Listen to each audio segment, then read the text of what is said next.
Assalamualaikum warahmatullahi wabarakatuh. Perkenalkan, nama saya Satria Pratama. Saya dari program studi Rekayasa Instrumentasi dan Automasi. Pada pertemuan kali ini saya akan menjelaskan tentang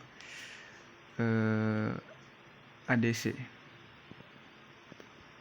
Oke, yang pertama adalah pengertian ADC atau Analog to Digital Converter. ADC adalah panjangan dari Analog to Digital Converter yang berfungsi untuk mengubah input analog menjadi kode-kode digital. ADC berfungsi untuk mengubah besaran input analog ke bentuk besaran keluaran digital atau bit. ADC banyak digunakan sebagai pengatur proses industri, komunikasi digital, dan rangkaian pengukuran atau pengujian. Umumnya ADC digunakan sebagai perantara antara sensor yang kebanyakan analog dengan sistem komputer seperti sensor suhu, cahaya, tekanan, atau berat, dan sebagainya kemudian diukur dengan menggunakan sistem digital atau komputer. Selanjutnya, jenis-jenis dari ADC dan fungsi dari masing-masing jenisnya.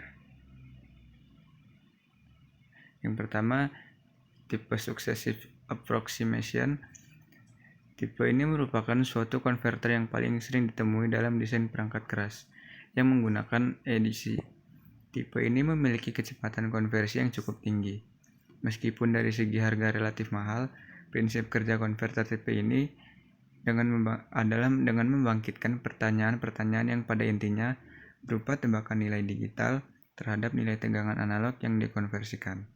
Yang kedua, tipe Integrating. Menawarkan resolusi tertinggi dengan biaya terendah, ADC tipe ini tidak dibutuhkan rangkaian sampel hold. Tipe ini memiliki kelemahan yaitu waktu konversi yang agak lama, biasanya beberapa milidetik. Selanjutnya adalah prinsip kerja ADC secara umum.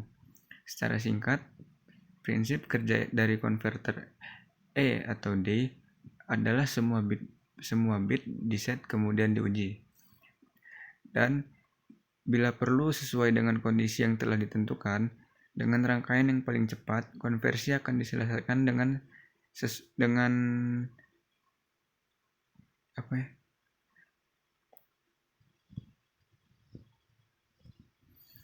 yang selanjutnya adalah prinsip kerja ADC. Prinsip kerja ADC secara umum. Secara singkat, prinsip kerja dari konverter E atau D adalah sebuah bit diset kemudian diuji, dan bila mana perlu sesuai dengan kondisi yang telah ditentukan, dengan rangkaian yang paling cepat, konversi akan diselesaikan sesudah 8 clock, dan keluaran D atau A merupakan nilai analog yang ekuivalen dengan nilai register SAR. Apabila konversi telah dilaksanakan, rangkaian kembali mengirim sinyal selesai konversi yang berlogika rendah. Sisi turun sinyal ini akan menghasilkan data digital yang ekuivalen ke dalam register buffer. Dengan demikian, keluaran digital akan tetap bersimpan sekalipun akan dimulai siklus konversi yang baru. Oke, yang selanjutnya adalah rumus ADC. Yang pertama, menentukan jumlah digit desimal pada bit.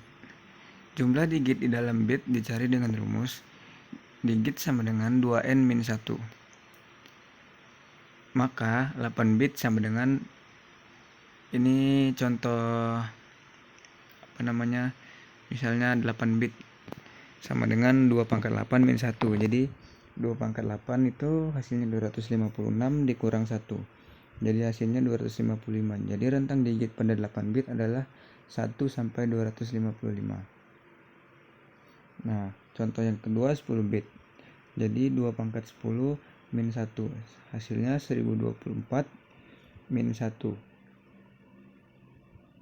Sama dengan 1023. Jadi rentang digit pada 10 bit adalah 1 sampai 1023 dan seterusnya. Selanjutnya, ADC atau Analog Digital Converter memiliki dua karakter prinsip, yaitu kecepatan sampling dan resolusi. Kecepatan sampling suatu ADC menyatakan seberapa sering sinyal analog dikonversikan ke bentuk sinyal digital pada selang waktu tertentu. Kecepatan sampling biasanya dinyatakan dalam sampler per second atau SPS. Resolusi edisi menentukan ketelitian nilai hasil konversi edisi. Sebagai contoh, edisi 8 bit akan memiliki output 8 bit data digital. Ini berarti sinyal input dapat dinyatakan dalam 255 2n-1 nilai diskrit. Edisi 12 bit memiliki 12 bit output data digital. Ini berarti sinyal input dapat dinyatakan dalam 4096 nilai diskrit. Dari contoh di atas, edisi 12 bit akan memberikan ketelitian nilai hasil konversi yang jauh lebih baik daripada edisi 8 bit. Baik, yang selanjutnya adalah contoh dari kurva X dan kurva Y ya. Jadi, misal kita mempunyai 2 bit, maka kita dapat mempresentasikan 4 level yang berbeda, yaitu 00, 01, 10, dan 11. Demikian pula halnya untuk data 3 bit. Kita dapat mempresentasikan 8 level yang berbeda.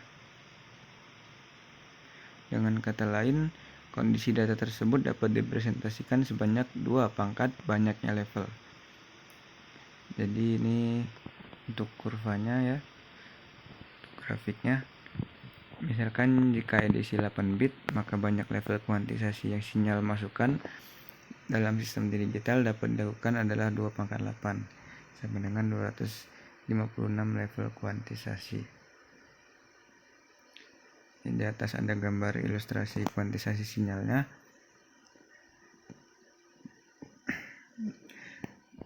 Ya, mungkin sekian penjelasan dari saya. Mohon maaf jika masih kurang jelas tentang pembahasannya, karena saya juga belum terlalu paham tentang edisi ini. Jadi mohon maaf jika ada salah kata atau penyampaian yang kurang berkenan. Sekian dari saya, terima kasih. Wassalamualaikum warahmatullahi wabarakatuh.